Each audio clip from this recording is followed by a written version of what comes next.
దేవునికి స్తోత్రములు. మీ అందరికీ నా వందనములు. ఈరోజు దేవుని వాగ్దానం, నేను వారిని యెహోవా యందు బలసౌలురుగా చేయుదును. జకర్యా గ్రంథము 10వ అధ్యాయం 12వ వచనము. సైన్యములకు అధిపతి అయిన యెహోవా మనతో సెలవిచ్చినదేమనగా, నేను వారిని యెహోవా యందు బలసౌలురుగా చేయుదును అని.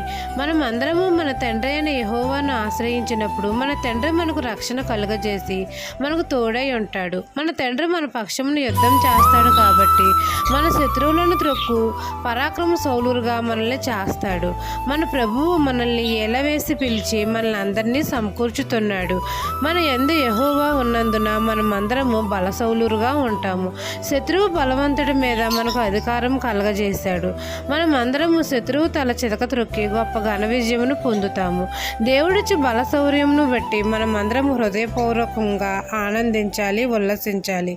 ఆయనకు కృతజ్ఞతాస్తుతులు తెలపాలి. అన్యుల ఎదుట ఆయన నామాన్ని స్మరించుచు ఆయన నామాన్ని ఘనపరచాలి, మహిమపరచాలి. ఈ దిన వాగ్దానం నా జీవితంలో నెరవేరాలని కోరుకుంటూ దేవుని సువార్త పరిచర్యలో మీ సహోదరి. ఆమెన్.